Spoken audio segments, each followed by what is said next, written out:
बिल्कुल मनोज काका जी, देखिए जिस चीज का जिक्र हेमंत सर कर रहे हैं कि प्रयोग लगातार बीजेपी कर रही है, और ये सत्य तो है, सबको स्वीकार करना पड़ेगा कि जातियां ही तय करती हैं कि कौन सत्ता में रहेगा।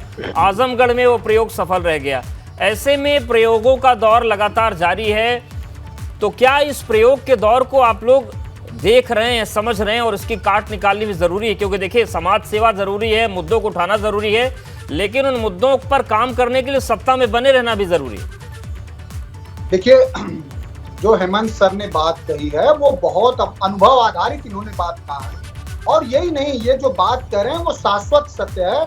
इसको डॉक्टर लोहिया भी कहते थे कि भारतीय राजनीति में जाति इसका अंतिम सत्य है, जो सही बात। लेकिन जाति के ही सवाल पर आपसे ये जानना चाह रही है समाजवादी पार्टी कि जो जात हक के हाशिए पर है। आज उत्तर प्रदेश में ये सवाल है कि 18 के 18 टेक्निकल यूनिवर्सिटीज हैं, कॉलेज हैं, उसमें एक भी डायरेक्टर किसी दलित और पिछड़े वर्ग का क्यों नहीं है? आपके मंच के माध्यम से यही तो सवाल राष्ट्रीय अध्यक्ष जी पूछ रहे हैं कि जो सेंट्रल सेक्रेटरीट है, केंद्रीय सचिवालय है, उसमें 79 के 79 सचिवों में एक भी पिछड़ा वर्ग का क्यों नहीं है? 42 जो केंद्रीय विश्वविद्यालय हैं उसमें एक भी पिछड़े वर्ग का कोई वीसी क्यों नहीं है? तो जो पिछड़ा वर्ग है, जो हक के हाशिए पर जो तबका है, जो कमेरा है, जिसके श्रम से ही उत्पादन जिसके श्रम से ही, जिसके उत्पादन से ही, जिसके अथक परिश्रम से ही पैसे और देश का निर्माण होता है, उसको तो अब ये सरकार चंद लोगों के हाथों में गिरवी रख रही है। इसी जाति की अस्मिता बनी रहे, इसीलिए तो आदरणीय अखिलेश यादव जी जातिगत जनगणना की बात करते हैं। और अगर हम अपने वोट शेयर का बात करें, ये एक हेमंत सर के एक बात से मैं नहीं सहमत हूं कि आप समाजवादी पार्टी कमजोर दौर से। समाजवादी पार्टी 2012 में 29% वोट पाकर के सरकार में थी। अब की बार हम 37% वोट पाके जब भी सरकार में नहीं।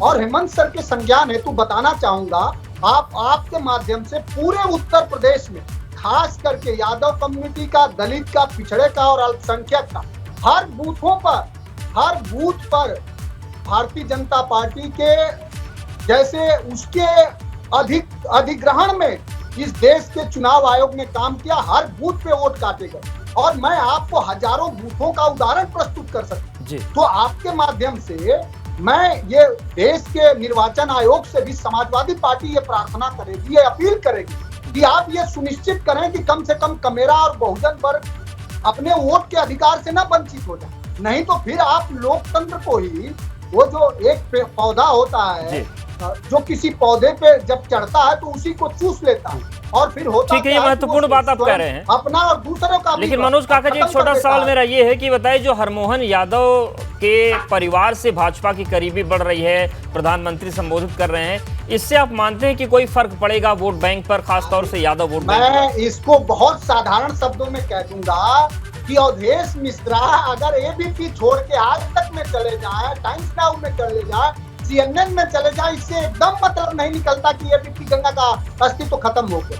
ये पार्टियां अपने विचारधारा, समाजवादी पार्टी जिस विचारधारा, कार्यक्रम और जिन सिद्धांतों का, जो हमारा संवैधानिक जो सिद्धांत है, उसी सिद्धांत पर इस देश में कोई नेता काम कर रहा बिना थके, बिना रुके और बिना किसी सामंती ताकतों से समझौता किए, तो उस नेता और नेतृत्व का नाम अखिलेश यादव।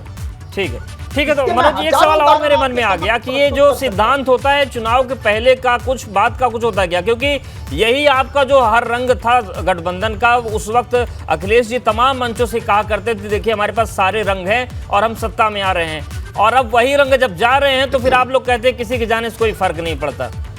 नहीं, मैं कह रहा हूं कि किसी व्यक्ति के जाने से आप ये समझें कि किसी व्यक्ति के जाने से किसी संस्था पे नहीं फर्क पड़ता।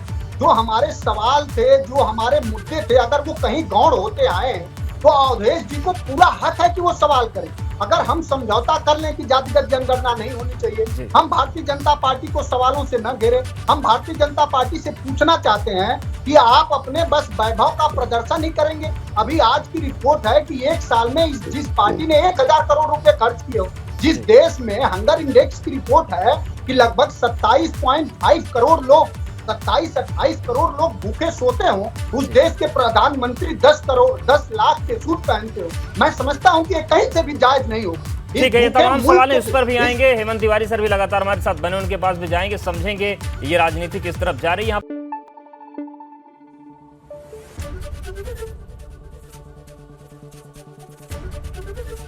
एबीपी गंगा, खबर आपकी, जुबान आपकी।